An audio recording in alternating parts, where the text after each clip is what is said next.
Hello everyone, how are you all doing? I hope you all are good.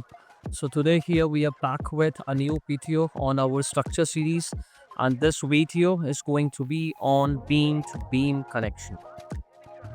Alright, so here we will see how we can give connection between these structural elements.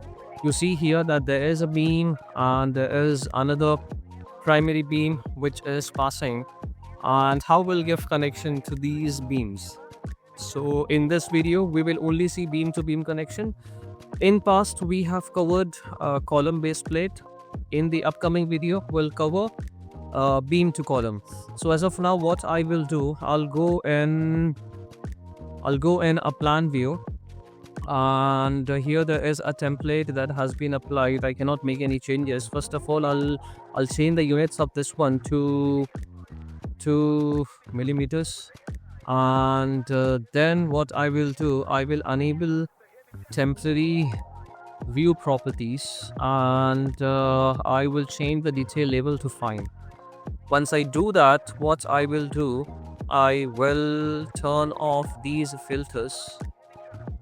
I'll turn off these filters, and then I will put a sectional view here. Okay, so there is this sectional view that we can see. What we'll do, we'll go to our sectional view, and we will isolate everything. We just want to see this beam and the other beam, this one as well as this one. And once we do that, I will press HI here. Okay, so this is how our beams are meeting with one another. So again, you can give the connections here itself, or else you can move the beam down if you want it to get in touch with the web of this one. Okay, so what we'll do, we'll go to the Z justification, or else we'll go here, we'll move from here to somewhere here. Okay, once we do that, we'll find out the distance here. So for that purpose, we'll press DI, and this is 135. So the end cut join back, I will give as 135, but that is going at the other end. Let us keep this 0, and let us enter this over here. So once we do that, this is how it meets, and we will just cross verify this in 3D view. And these are the two beams, right? So we will isolate them. Okay, so now what I have done is, I wanted to move this beam down, that I have done, and now I will give the connection. Okay, so to give the connection, as in my previous session I have mentioned that first you need to load the connections here. Okay, so these are the connections that we have loaded: shear plate, shear splice plate. Okay, along with this we will load some more connections. We will say clip angle squeeze, we will say clip angle, and then what we'll do, we will take the single side end plate, and then we'll go for Apex Haunch. Okay, so these are the connections that I have moved in. Now to apply the connection, the very first thing that I will do is, I will go here and I will select the connection first. I will say that I want to give shear plate, then one beam, and hold control. Once two beams are selected, press spacebar. So once you press spacebar, make sure that the detail level is set to fine, and this is how your shear plate connection comes in. Okay, but again, we need to make some changes in this.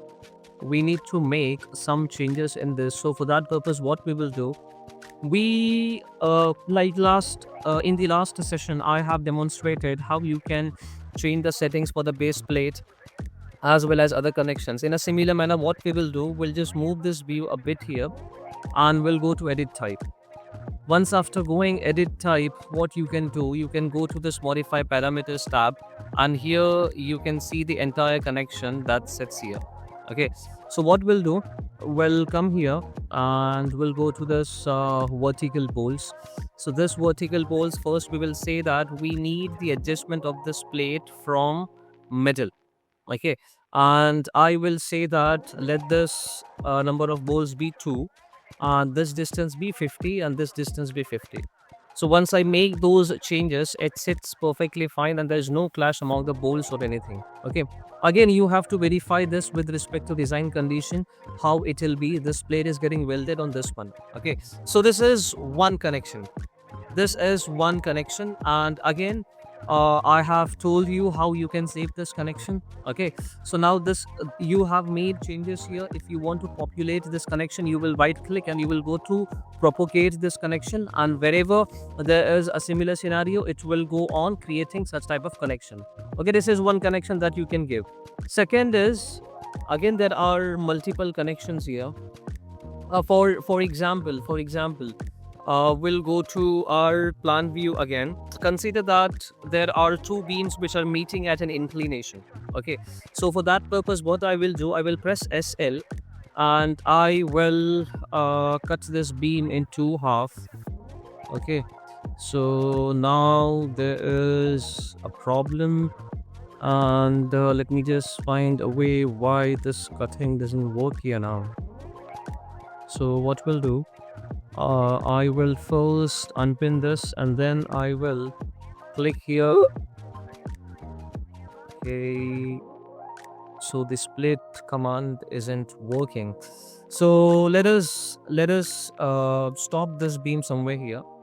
Okay, and then what I will do, I will mirror this over here, and there are two beams. Okay, there are two beams which we have split.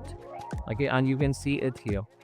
Okay, so what we'll do, we'll give the end offset as 1000 mm and we'll give the start offset as 1000 mm. Okay, so no, here this will be 1000 here. All right, so you see here that there are two beams which are meeting at an inclined angle. Okay, and what if we want to give connection to this one? So for that purpose, your designer will be giving you all the required connections that needs to be installed, and based on that, Revit also provides you a list of connection. So you will select those connections from that list and you will apply it. So when you apply it, Revit will make sure that there is no clash among the beams. Okay, it will make use of these tools here, modifiers as well as parametric cuts. It will automate the things and it will provide a connection. Okay, but what if there are scenarios where you want to create a connection by yourself? Okay, so at that time you will just go back. I'll just go back, or else let that connection be. And okay, let me just go back. So instead of mirror, I'll just go back here and consider that there's a connection which I want to provide here. Okay, so for that purpose, you will again make use of this tool here which says plate, and first you specify the plane where you want to work and then draw your plate here. Okay, once you model the plate, we'll keep this as 100 and we'll keep this as 1110. Okay, so now your plate is ready, and again you can decide the thickness as well as you can decide the coating. Is it two layer coating or is it galvanized? All those different settings. And as I demonstrated before, the same thing we will do it here. We'll go for the bolts here and we'll define the surface on which we want to create a bolt. We'll say that this plate as well as this beam, and then we'll press OK. After we press OK, I mean space bar, we need to define the surface of the face of the plate where exactly we want those bolts to appear, and then we'll simply drag down to show Revit that this is the boundary for the bolts and this is the place where it has to come. Okay, so now I have selected multiple elements such as this beam as well as the other two beams. That's the reason this bolt has come in very unusual way. Okay, so again we will repeat this. What we'll do, we'll go to bolts, we'll select this beam and then this plate here. We'll press space bar, we'll define the surface on which we want bolts to appear, and then we will drop it here. After that, you see your bolts will be coming fine, and then you give edge distance as 25 to 25, and see, perfect connection has come in. And again, you want this plate to be welded here. So in that case, what you will be doing, you will come here to steel, and then you will go to welds. You will first select this beam and this plate here, press spacebar and select the edge where you want to give weld. So what has happened, Revit has given a weld. So unlike other softwares, Revit will give you an icon, a symbol of the bolt. Okay, so this symbol demonstrates everything. So as we proceed further, we will learn how you will tag this weld so that it gives the information to the fabricator. Okay, so here there are different settings that are associated with this weld, such as if you want this weld to be continuous, you can do that. You can define the pitch distance, as well as you can define whether this is site weld or whether this is fillet weld. There are n number of settings that Revit gives you. Okay, so what will happen once I apply these settings, I will select this beam and I will come here and let me go to find view, and I will cross verify whether there is this plates enabled here. I will search here plates, and yes, plates are enabled, and I will press wireframe just to see this icon. Okay, so what is happening here, if I go to hidden line, you will not be able to see that weld icon. Okay, so in order to make that weld icon visible, because we want to tag that, as in Revit, this comes in the form of a symbol. This is not a 3D element. So if I define all these settings, fillet, weld, as well as thickness is 6.4, how the other person will be able to see that? So for that purpose, what we will do, we'll go to annotate here, and then we'll go to view, and after you go to view, you go to this show hidden line. Okay, so now you show this beam first. Okay, and then you select that symbol. So once you do that, what happens, now this weld is visible. Okay, this weld is visible. You simply press TG and then you select this weld. Revit will tag it. Okay, Revit will tag that. Just a minute, we will first see where exactly. All right, let me select that weld. Okay, so now we don't have a family to tag that weld, but again, I will show that when we will annotate. But as of now, remember this thing, how we have made this weld symbol visible.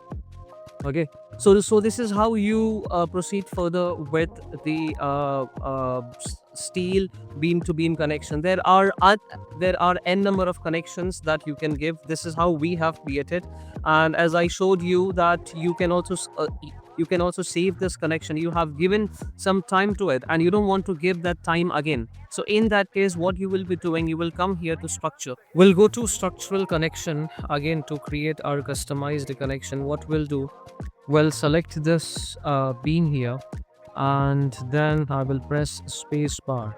Once I press space bar, here it says there are identical instances. So let me delete those identical instances which are connections here. We'll delete that and we'll repeat the same thing. We'll go to connections, we'll select this beam, and there is a connection, okay, a generic connection that has come in. So now I've selected this one, and then I will say customize, and after I say customize, I'll say beam to beam connection. Once we do that, what we will do, we will select all the bolts, plates, as well as weld that we have applied. So this is how I will do, and then I will finish it off. So when I select this, what has happened here, there is beam to beam connection that I have created. And here, if I want to apply that, simply what you will be doing, you will come here in connection, and then again you go to beam to beam connection, which says here, you select this beam and then you press spacebar. Once you press spacebar, the time and effort that you have given will be applied here.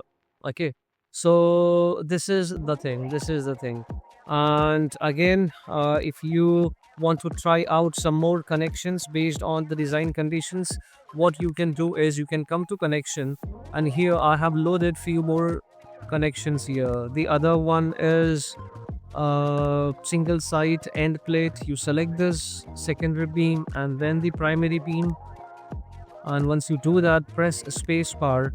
There is a connection that has applied, but again you need to make changes of this connection to make it proper, to bring this on top. Okay, this is one thing. Second is I have moved this beam down.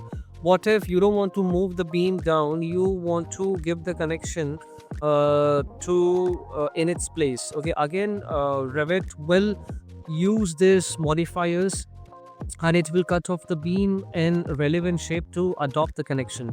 So what we'll do, we will say that we want to apply a stiffened seated, not that one.